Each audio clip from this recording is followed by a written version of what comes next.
नमस्कार. तर आज आपण एक हेल्दी नाश्ता बनवणार आहोत. तर तो आहे ज्वारीच्या पिठापासून आंबोळी.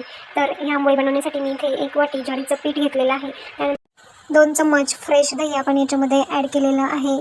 थोडंसं पाणी टाकून याला मिक्स करून घ्यायचं आहे.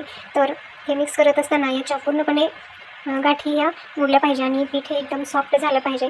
तर जसं जसं पाणी लागेल तसं तसं थोडंसं पाणी टाकून याला मिक्स करून घ्यायचं आहे. तर हे पहा, मी थोडं थोडं पाणी टाकून याला अशा प्रकारे मिक्स करून घेत आहे. तर अशा प्रकारे आपलं पीठ हे व्यवस्थित मिक्स झालेलं आहे आणि आता थोडंसं पाणी टाकून पुन्हा एकदा याला मी हलवून घेत आहे. तर अशा प्रकारे आपलं पीठ बॅटर हे छान बनलेलं आहे.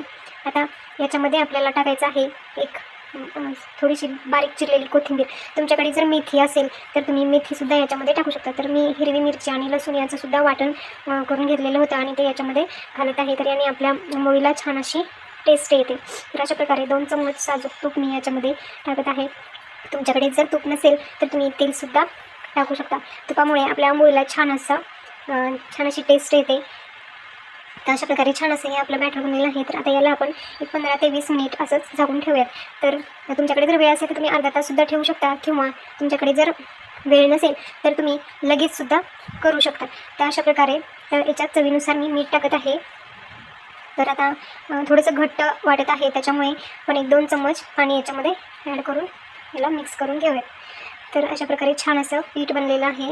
तर आता मी गॅसवर तवा ठेवलेला आहे. तवा छान असा गरम झालेला आहे आणि याच्यावरती थोडंसं तेल टाकून याला पूर्णपणे तव्यावर पसरवून घेत आहे.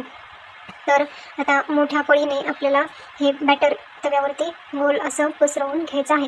तुम्हाला जसं घट्ट किंवा पातळ पाहिजे याच्यानुसार तुम्ही ही आंबोळी बनवू शकता. तर अशा प्रकारे आता आपण याच्यावरती थोडंसं तेल टाकून याला 3 ते 4 मिनटासाठी असं झाकून ठेवूयात. तर आपल्या गॅसची जी फ्लेम आहे तर ती मीडियम आहे. त्यामुळे आता 3 मिनिटानंतर आपण पाहूयात की खालून भाजलं गेलेलं आहे का ते. तर तुम्ही ते पाहू शकता. आता ही पहिली असल्यामुळे थोडीशी खाली चिकटली जाऊ शकते. तर तरीसुद्धा आपली आंबोळी ही खूप छान प्रकारे बनलेली आहे. तर आता या साईडने पण मी 3 ते 4 मिनिट याला असंच शेकून घेतलेलं आहे. तर तुम्ही पाहू शकता छान अशी आंबोळी बनलेली आहे. तर आता इथे तुम्हाला जसं कडक किंवा मऊ पाहिजे यानुसार तुम्ही याला तव्यावरती शेकून घेऊ शकता. तर आता आपण दुसरी एक करून पाहूयात. तर थोडंसं पुन्हा एकदा मी तव्यावरती तेल टाकलेलं आहे. तुम्हाला तेल जर टाकायचं नसेल तरीसुद्धा आपण पहिली केलेली होती, त्याच्यामुळे तव्याला नंतर जरी तेल नाही टाकलं तरी आंबोळी चिकटत नाही. तर आता ही दुसरी जी आहे ती एकदम छान अशी जाळीदार बनत आहे. तुम्ही इथं पाहू शकता. तर अशा प्रकारे मस्त अशी ही बनली आहे. तर आता याला असंच आपण 3 ते 4 मिनिट झाकून ठेवूयात. तर तुम्हाला जशी जाड किंवा पातळ पाहिजे त्यानुसार तुम्ही बनवू शकता.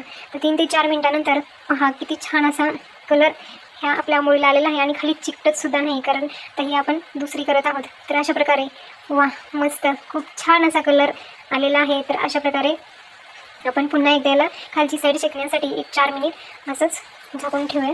तर मी थोडंसं 3 मिनिट झाले होते.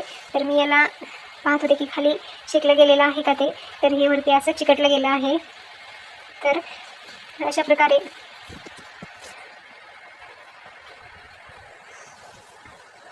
तरीसुद्धा खूप छान मस्त अशी ही आपली आंबोळी बनलेली आहे. आता खाली चिकटू नये याच्यासाठी मी पुन्हा थोडंसं तेल टाकत आहे. तर तुम्हाला जर एकदम डोशासारखी आंबोळी पाहिजे असेल तर तुम्ही पीठ पातळ करून हे असं डोशाचा जो तवा आहे त्याच्यावरती बनवू शकता. तुम्ही पाहू शकता किती छान मस्त अशी ही बनली आहे. मस्त खूप छान बनली आहे. तर ही जी आंबोळी आहे तर तुम्ही नारळाची चटणी याच्यासोबत खाऊ शकता. खूप टेस्टी लागते आणि खूप हेल्दी, ज्वारीच्या पिठापासून बनलेली असल्यामुळे खूप हेल्दीसुद्धा आहे. तर तुम्ही सकाळच्या नाश्त्यामध्ये ही रेसिपी नक्की ट्राय करू शकता. तुम्हाला जर ही रेसिपी आवडली तर आपल्या व्हिडिओला नक्की लाईक करा आणि तुम्ही जर आपल्या चॅनलवर नवीन असाल तर चॅनलला नक्की सबस्क्राईब करा आणि बेल आयकॉन प्रेस करा, जेणेकरून प्रत्येक काढलेला व्हिडिओ हा तुमच्यापर्यंत पोहोचला जाईल. तर अशा प्रकारे तुम्ही ही रेसिपी नक्की ट्राय करा आणि मला कमेंट बॉक्समध्ये नक्की कळवा की आपली ही रेसिपी कशी झाली होती ती. तर अशा प्रकारे चला तर आता भेटूयात आपण अशाच एका नवीन रेसिपीसोबत. तोपर्यंत धन्यवाद.